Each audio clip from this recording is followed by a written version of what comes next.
స్థానిక సంస్థల ఎన్నికల్లో టార్గెట్ రీచ్ అవుతామని మంత్రి వాకిటి శ్రీహరి ధీమా వ్యక్తం చేశారు.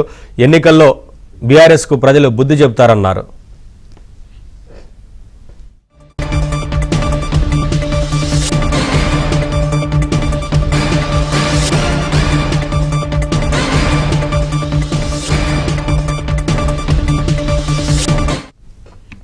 బీసీ రిజర్వేషన్లకు అడ్డుపడే వారికి బుద్ధి చెబుతామంటున్న మంత్రి వాకిటి శ్రీహరితో మా ప్రతినిధి Siddhartha face to face.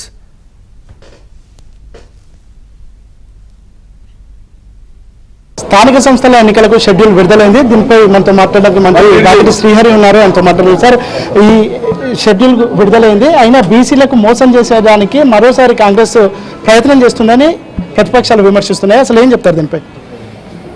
Media మిత్రుల, నీకు తెలుసు ఏబిఎన్ న్యూస్ అంటే స్ట్రాంగ్గా చెప్తారు కాబట్టి ఒకటి అర్థం చేసుకోండి. ఏ రకంగా మోసం అని చెప్పండి, నాకు అర్థం కాలే. అసలు విచిత్రమైన సంఘటన ఏంటంటే, బీసీల బిల్లు పెట్టగానే ముందేమో మీరు బీసీల పట్ల లేరు, మీరు బీసీ బిల్లు పెట్టరు, ఉంటే మేము మద్దతు ఇస్తామని బయట స్టేజ్ల మీద చెప్తారు.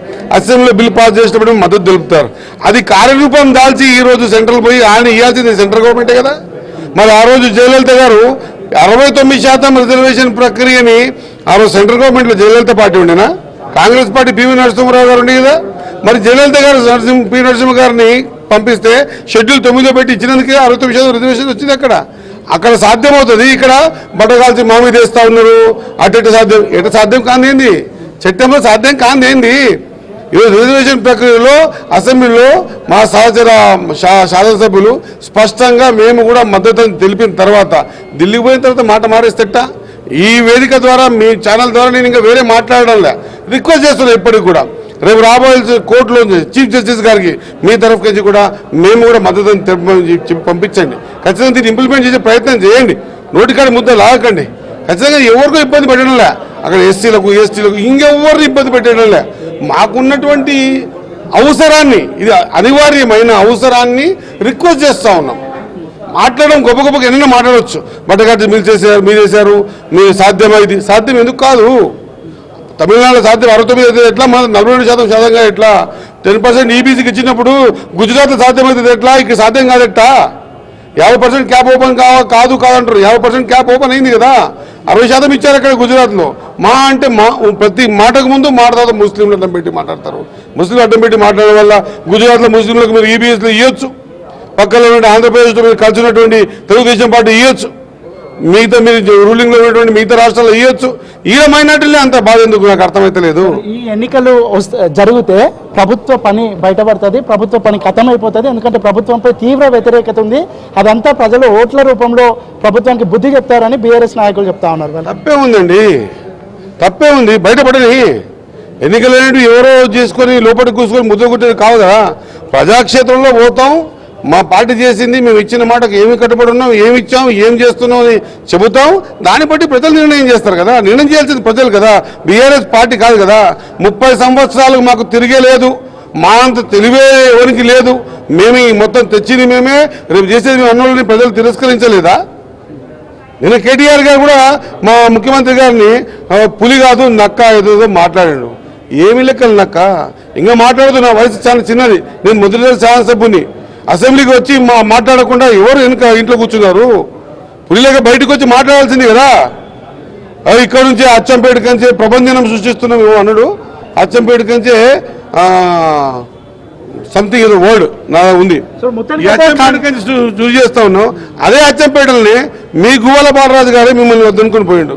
నువ్వు ఏదైతే చురువు చేస్తున్నావో ఆడనే నీ పతనం చాలేని, ముందు అది చూసుకోమని తెలియజేస్తాను. మొత్తానికి కాంగ్రెస్ పార్టీ 90-95% టార్గెట్ పెట్టుకుంది. ఆ టార్గెట్ రీచ్ అవుతుంది స్థానిక సంస్థల ఎన్నికల్లో. ఇగో ఎలక్షన్లు అనేటువంటివి ఖచ్చితంగా ప్రజలు ఇచ్చేటువంటి తీర్పు, దాన్ని చట్టబద్ధంగా మేము ముందుకు పోతా ఉన్నాం. ఇంత లేట్ చేయడానికి కూడా కారణం ఏంటంటే, మా రాహుల్ గాంధీ గారి ఆలోచన ఎవరెంతున్నారు వాళ్ళకి అంత ఇవ్వాలనే ఉద్దేశంతో ఆయన తీసుకున్న నిర్ణయాన్ని ప్రాక్టికల్గా ఇంప్లిమెంట్ చేద్దామని.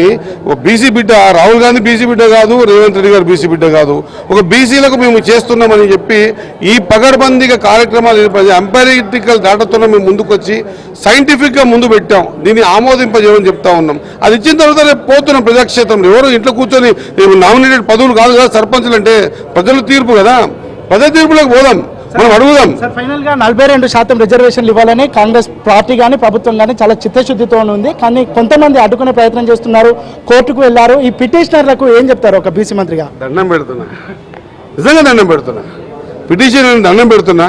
దయచేసి ఎవరు సాహసం చేయలే. ఈరోజు సాహసం చేసినప్పుడు గిట అడ్డం పడేసి మళ్ళీ దీన్ని మళ్ళీ 20-30 ఏళ్ళకి వెనక్కి పడేసి ప్రయత్నం చేయొద్దు అంటున్నా. నిజంగా మనస్ఫూర్తిగా తోడుతున్నా.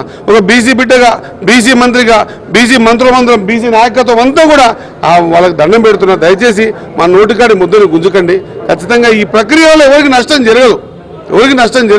ఈ ప్రక్రియలో మా జీవితాలు రాజకీయ పరంగా, విద్య ఉద్యోగాలు రాజకీయ పరంగా కూడా బయటికి రావడానికి మంచి అవకాశం వచ్చింది, మంచి ప్లాట్ఫామ్ వచ్చింది. షెడ్యూల్ అనౌన్స్ అయింది. 9 తారీఖు నుంచి అందరు లోకల్ బాడీస్లలో ఎక్కడెక్కడ ఎట్లా నిలబడాలి, ప్రజల ఆశీర్వాదం తీసుకోవాలని ప్రయత్నం చేస్తున్న సందర్భంలో దయచేసి ఏదో చిన్న కారణం చూపించి ఆపితే మళ్ళీ ఎప్పుడు ఏం ఇబ్బంది ఏదో తెలియదు. కాబట్టి మంచి ప్రక్రియను కొనసాగించమని అట్లా అప్లికేషన్ పెట్టుకుని ఒక బీసీ బిడ్డగా, బీసీ మంత్రిగా చేతులు జోడించి వినమ్రపూర్వకంగా రిక్వెస్ట్ చేస్తా ఉన్నా, దయచేసి మోకాలడ్డొద్దు. Thank you. మొత్తానికి అయితే బీసీ రిజర్వేషన్ల అంశంలో ప్రభుత్వం ఎంతో చిత్తశుద్ధిగా ఉంది.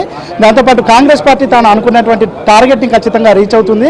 ఈ నేపథ్యంలో ఈ 42% రిజర్వేషన్లు ఇచ్చే సమయంలో అడ్డుకుంటున్నటువంటి వాళ్లకు చేతులెత్తి దండం పెడుతున్నా. ఇలాంటి అవకాశం మళ్ళొకసారి రాదు కాబట్టి ఎవరు డిస్టర్బ్ చేయకుండా ఉండాలని మంత్రి వాకిటి శ్రీహరి కోరుతున్నారు. వీడియో జర్నలిస్ట్ రాజుతో సిద్ధార్థ, ఏబిఎన్ ఆంధ్రజ్యోతి, హైదరాబాద్.